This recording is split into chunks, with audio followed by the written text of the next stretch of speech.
Today, I'm going to talk about psychosis.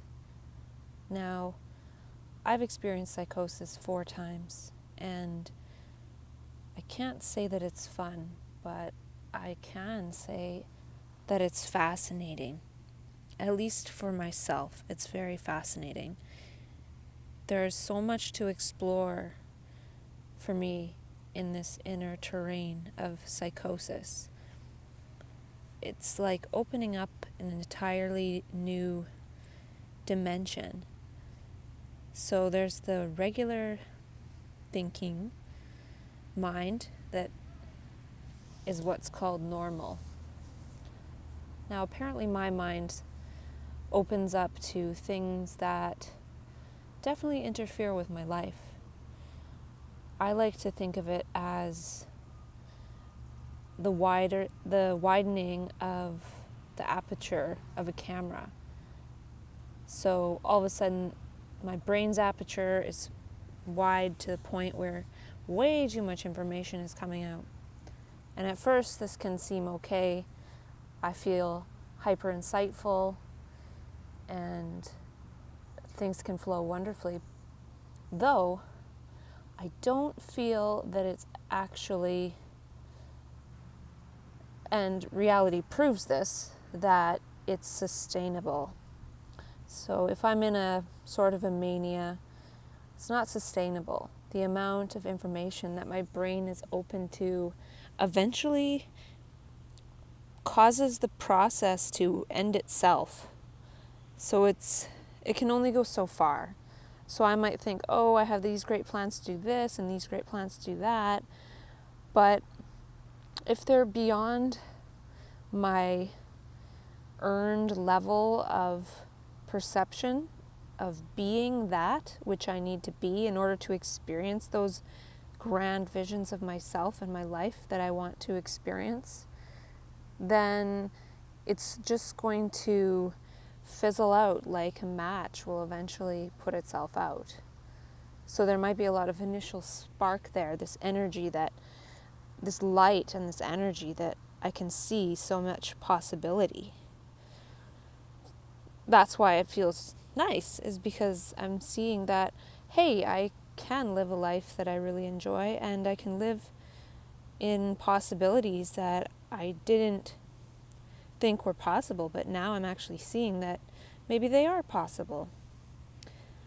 But then that burns out, and it almost feels like what goes up must come down in equal and opposite directions.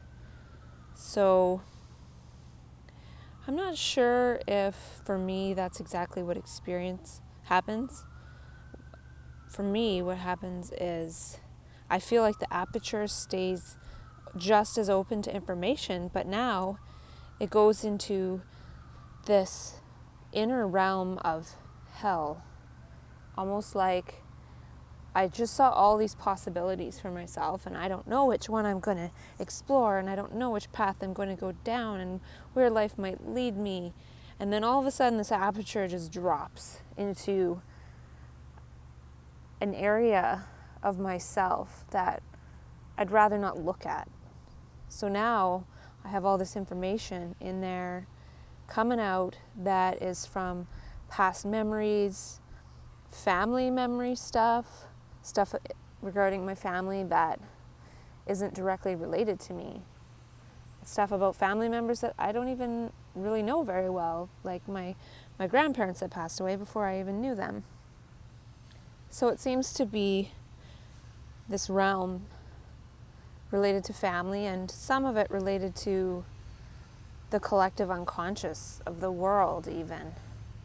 And it's almost showing me all these memories and images and things, and since as a human being we try to explain what's going on,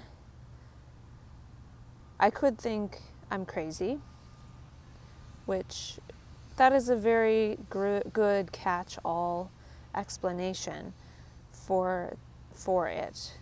And I have a sense that it has a lot of truth to it. But for me, I still would like to investigate for myself and find other perspectives and views and thoughts and feelings that this process could mean.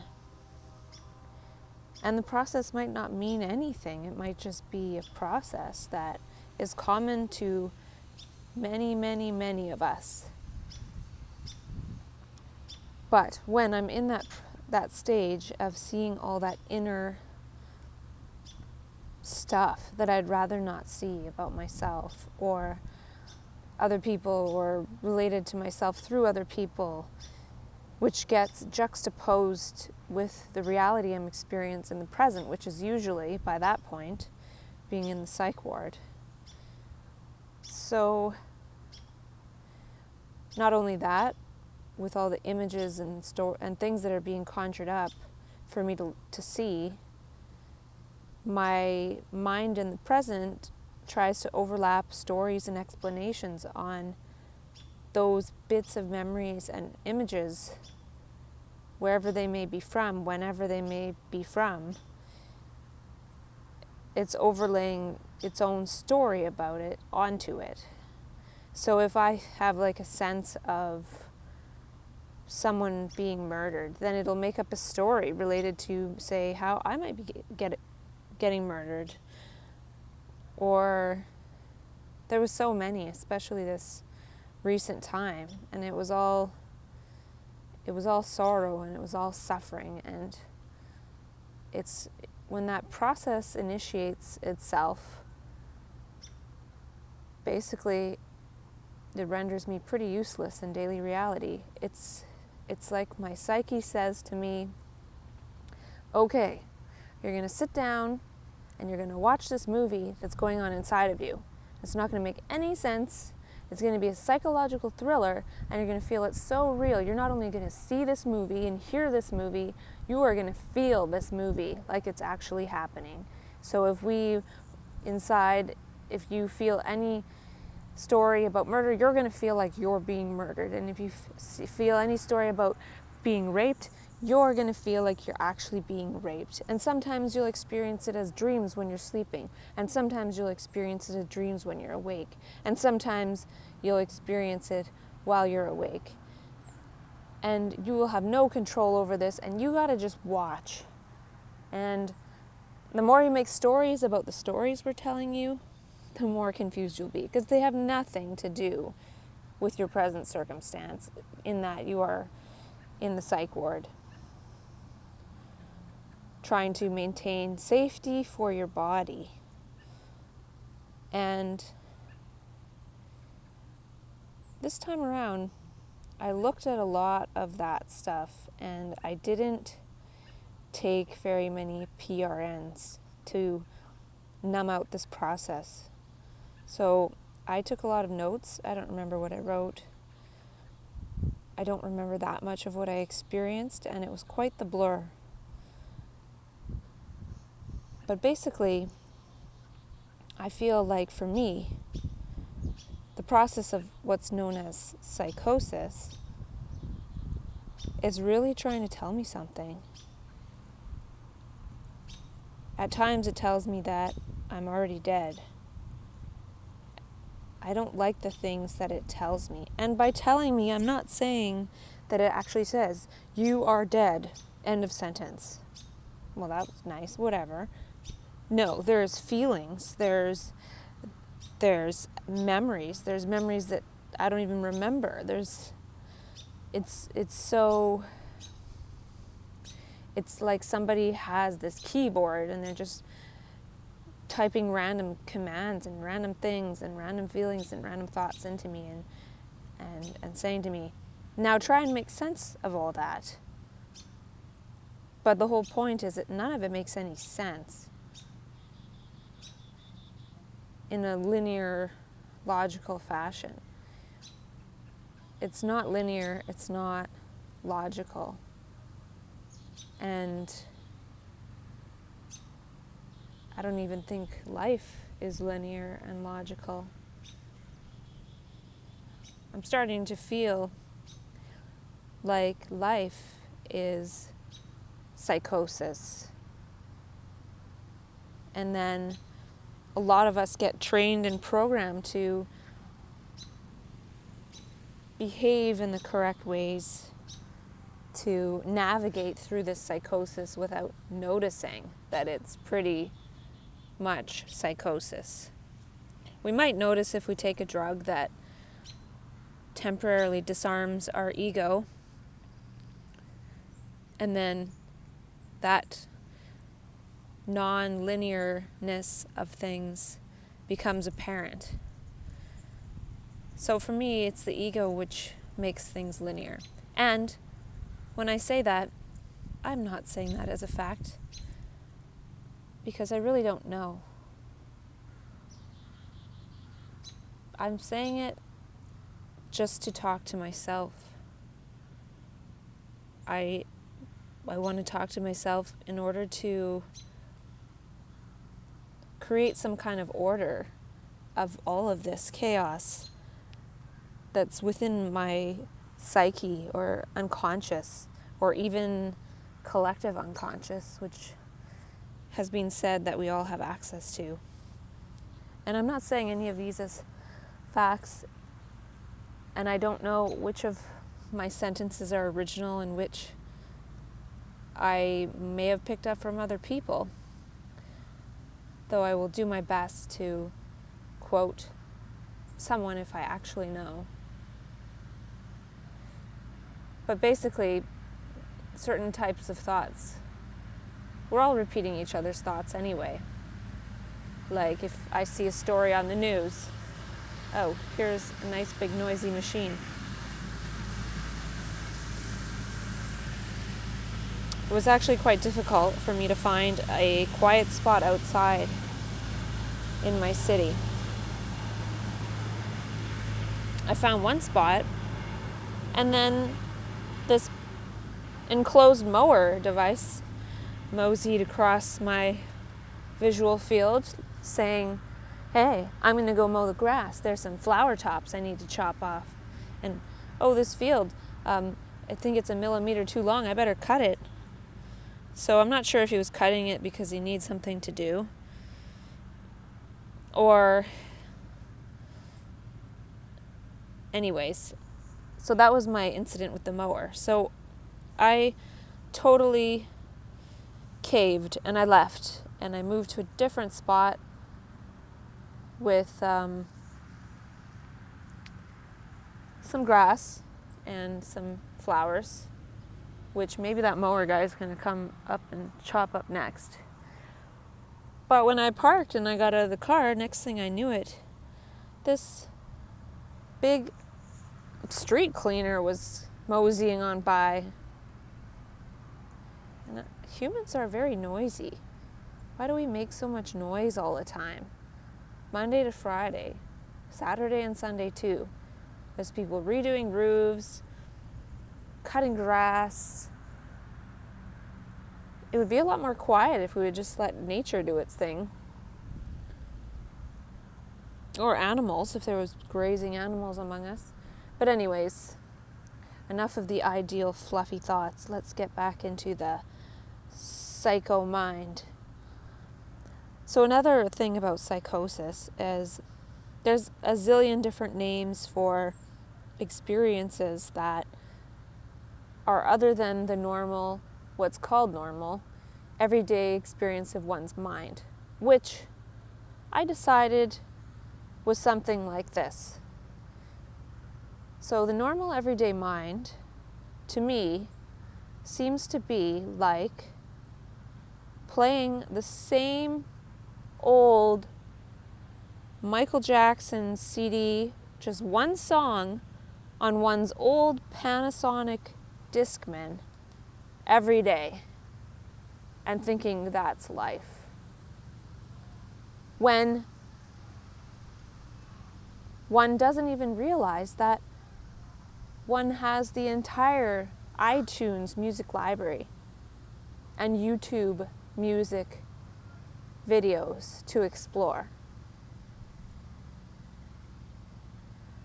But one is so busy listening to that track over and over it makes it sound like life is that track. Life is Thriller. It kind of is, I guess. But not only that, but we don't realize that we could even write music if we want. We could even make our own music. And it doesn't even have to be popularized. And then I guess an extension of that is playing music on an instrument. So making one's own music on, say, electronic music. Just for the sheer enjoyment of it. My point is that a lot of people talk about the tape loops in our head that go on yammering on with the same thoughts all the time. So to me, that's like just listening to one track on one CD on a DVD player and not realizing that something else could be created or something else could be participated in or listened to or enjoyed. We could tune into something else. And for me, psychosis is definitely tuning into something else. And it's a something else I wouldn't wish on anyone. When it happens in a miniature fashion, if somebody takes a substance of some sort and has this pleasurable experience, but sometimes people can have rather bad trips, as they're called. Psychosis is a bad trip on friggin' bath salts. It's like, not that I've tried that, but maybe I have psychologically. But anyways,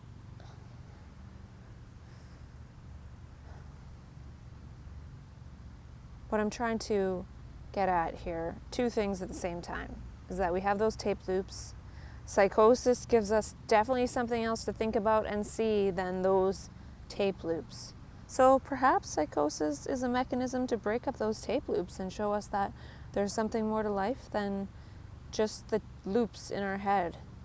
There's other things that can come up into play in one's mind that has nothing to do with what we've created as our own personal groove, our own personal record track in the brain. I can almost see that needle in the brain as the brain spins in circles and plays our own specific song all day long and all night long. And no wonder we get tired of ourselves and bored and sad and lonely and depressed. I've been there, that's for sure. But about psychosis having many other names. So I don't want to really use the word psychosis. It's a medical term. And I did look up the definition of psychosis, and it said something about losing touch with reality. So we could call it losing touch with reality. Now that can happen if someone takes a certain drug, or, now that I think about it, losing touch with reality. What is reality? Whose reality are we talking about? And on what day and at what time? Reality isn't a thing. It's not staying still. It's not static. And neither is psychosis. So if I was to say what is psychosis or where is psychosis, there is no what, there is no where, there is no when. It's everywhere, and it's a matter of if one tunes into it or not. And it can definitely set in motion some behavioral patterns that aren't necessarily our normal ones. So normal life usually produces normal behavior in people, or what's called normal. And psychosis, since I'm very confused when I'm in that state, it makes me feel like I can't move, like I'm scared to go back into my house. I want to be outside. I start thinking that I'm a homeless person. I don't know who I am. So to me, it's almost like I'm definitely not tuned into my own radio channel. I'm tuned into something else. And maybe that's not a bad thing. It's definitely not pleasant. It's definitely not comfortable. What's comfortable is the certainty of my normal, daily, ego-functioning life. But being in psychosis, all of a sudden I'm tuned into something else. And that requires that I do actually withdraw my participation from reality and keep myself safe, as in keep my body safe, so I don't confuse these inner perceptions and sensations as something I need to act on in my body. Doesn't mean they don't make me uncomfortable, but I don't want to misinterpret things as something, like I don't need to misinterpret it as, oh, I need to harm myself.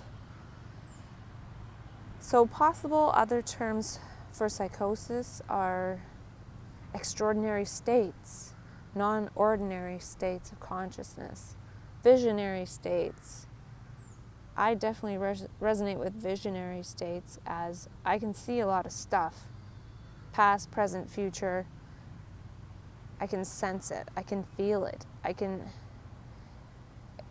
it's like it's there, but just because nobody else can see it doesn't mean that it's pathological. Now, if people could see what you're thinking on a daily basis, would you want them to see that? Probably not. So even normal thinking and normal daily thought processes are private. We'd like to keep them to ourselves. And it's the same with psychosis. And basically, having those regular daily tape loops going on, that's replaced by some other kind of information. And normally we assume our daily tape loops are telling us about what's going on in reality. But what it's really telling us is what we are abstracting from reality, or our own sense about reality, but it has nothing to do with what reality actually is. So if I'm saying I hate myself, what does that have to do with the fact that I'm sitting in a field right now with trees around me? So in the same way, psychosis might be telling me something darker and more awful, but it still has nothing to do with the present moment. So to me, I see psychosis as seeing a lot of the accumulated garbage that I have not seen, or that my tape loops have conveniently covered up for me over time. So I'm not seeing what I did, or how this affected that, or basically I see the accumulation of all the things that I avoided seeing. Maybe I didn't intentionally avoid them, but they were avoided somehow, nonetheless. Maybe because I was looking to confirm my beliefs about reality, about certain things. It's hard to know, but it really does feel like quite the garbage dump. And my last dump was particularly uncomfortable. That sounds funny. And I really hope I don't have to dump that same stuff again. I hope it got dumped, because there is a little part of me that's quite fearful of some of the things that I saw. But even thinking of it right now doesn't disturb me as much as it did at the time that it was happening. So it's lost a certain amount of control over me. It's lost some energy. And also the fact that I'm outside, I feel safe, it's sunny out. I'm grateful for these things. I'm grateful for the grass. I'm grateful that I was able to drive to Costco for the first time in going on 2 months.